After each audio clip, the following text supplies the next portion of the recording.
Welcome to Elevating Job Quality, a podcast from the Aspen Institute's Economic Opportunities Program. Today we're taking you inside a dialogue from the Shared Success Project, exploring how CDFIs, or Community Development Financial Institutions, can help their small business clients create good jobs so that workers, business owners, and local economies all thrive. Coming up, a conversation about job quality and cultural context.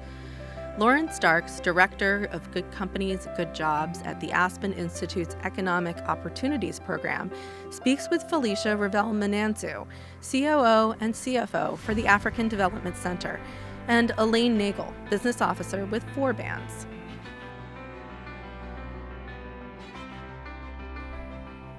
Welcome, Elaine and Felicia, to our series on elevating job quality among small businesses. Today, we'll be discussing the cultural context of advancing job quality. Each of your programs offers a unique lens and perspective on innovative practices that are really rooted in the needs of workers and businesses and communities they serve. Felicia, let's start with you and perspectives from your work at African Development Center. Thank you for having us. So, a little background on African Development Center. African Development Center was started in 2004 by and for African immigrants and refugees. The mission of the organization is to grow businesses, build wealth, and reinvest for all, but specifically for the African community in Minnesota. ADC is a CDFI, an SBA lender, and also an SBA micro lender. So through a comprehensive set of services in financial literacy, home ownership classes, business development, technical assistance, and business lending product, ADC provides culturally competent services. Thank you. Those are wonderful insights about your mission and your work. Can you share with us a bit more about how the cultural and religious context has shaped ADC's understanding of the approaches to improving job quality? Absolutely. So we have asked our clients, and in some instances, we have also asked the employees about their definition of good job quality and how to improve job quality. What the community we serve list as element of good job quality are slightly different from what was introduced to us from the results of many researches and that were done within other well-known communities. Cultural and religious identity plays a big role in shaping of what good job quality look like. Yes, those are really powerful insights. And just to stay with that for a moment and really lean into the impact that's having in the work, can you share with us how having that lens has impacted workers and businesses at MeWork? Yeah, absolutely. So businesses, because they have listened to their employees, they were able to custom their good job quality program to meet the need of their employees and therefore increase loyalty and retention. And from an employee point of view, being heard is very powerful. Yes. Getting the environment they can identify to, they recognize that really meet their need is a way of feeling included in the business and a desire to be productive and to stay with that employer. Very small things such as accommodation for Friday prayers or longer time away from work to be able to travel abroad, visit the family, or just having a prayer room. Those are what are part of job quality, good job quality, improvement of the job environment.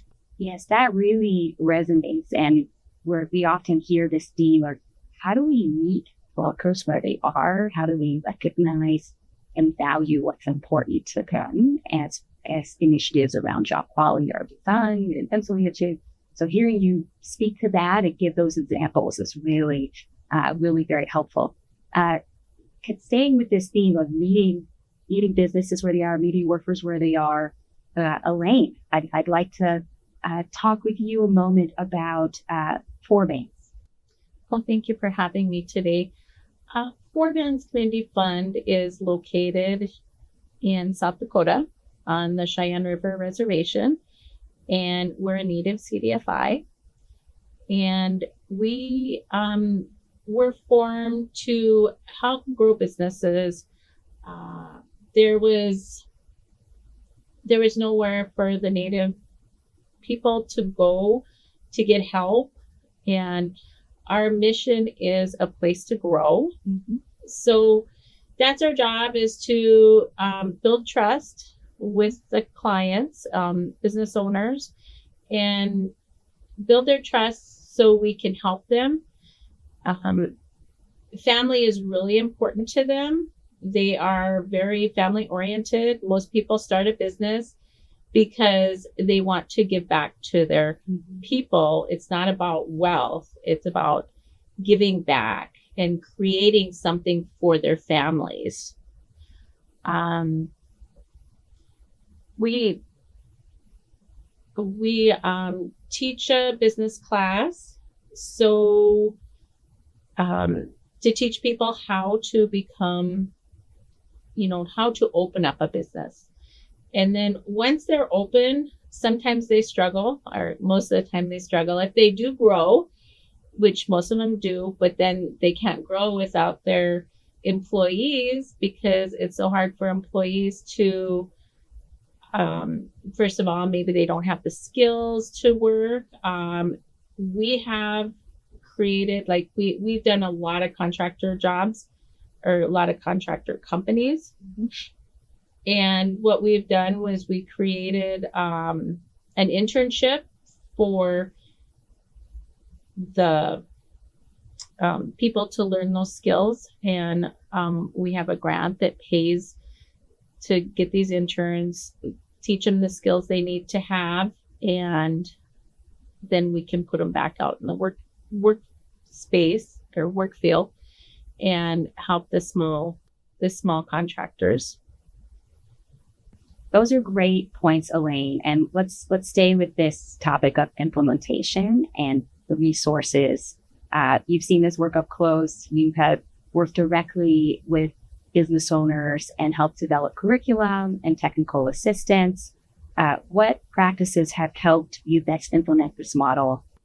Family is so important, and community. We've all everybody that works at Forebanks is all part of the community, and it's a small community. We all know each other. We all try to help each other, and we learn what people are needing the most.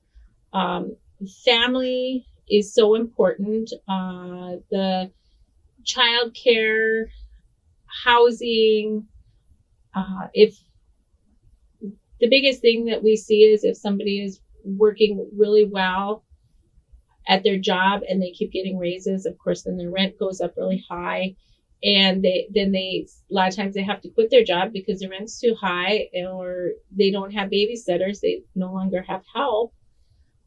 So Forebanks has done a lot of work with home mortgages, and we're helping people at a certain level of their wages get into affordable housing, which is vital, because if you don't have housing, you just can't stick with the job very long. So that's really important. We've been helping daycares out, helping them become stronger, so people have a place to take their kids for daycare. If they don't have people to do their daycare for them, they can't go to work, of course. And if you miss too much work, then you lose your job. And, people need you to work. So we're all working together as a community to help everybody to be stronger, be better employees, have a healthier life. Thank you. And hearing how you have identified barriers and come up with solutions that are really tailored to what your clients and communities need, I think serves as such a great example. And thank you for those perspectives. I'd love to end on a reflection from you both so that people understand the leadership and lessons learned along the way in this incredible journey that you've both had at your organizations. What would you both say, or what advice would you give to other practitioners that are working to integrate cultural lens and cultural competencies into their work? So I would start, if you don't mind. So the path to good job quality can be different from one entity to another, but the expected outcome is the same. And as a practitioner, I would say our duty is to provide the assistance to our business clients to identify the options that are viable for them to do a long-lasting change when it comes to job quality. And ultimately, for employees, the ideal environment is to be able to be authentically themselves and not be worried about employment security. I love what you said. That was beautiful. And building on that, stealing all what you said, building on that, I'd also like to say is we have to listen to what people need, what their needs are. In our community and our area, people aren't looking for benefit packages as far as monetary goes. They're looking more for help with days off to take care of their family, because people take care of their family so much, daycare, things like that. If they're sick, get more time off. I know that that's sometimes really hard on a small business to be able to do that, but that's what they look for. It's not so much the monetary part. Mm-hmm. If they can have time for their family, that is what's the most important part. Impactful, valuable insights to end on. Thank you both so much. That was Felicia Ravelomanantsoa, COO and CFO for the African Development Center, and Elaine Neigel, Business Loan Officer with 4 Bands, in conversation with Lauren Starks, Director of Good Companies, Good Jobs at the Aspen Institute's Economic Opportunities Program. If you enjoyed this episode of Elevating Job Quality, please subscribe or share this conversation. The Shared Success demonstration is managed by the Aspen Institute's Economic Opportunities Program and supported by a 4-year investment from the Gates Foundation. See as.pn/shared success to learn more. Views expressed here are those of the authors and do not necessarily reflect positions or policies of the foundation.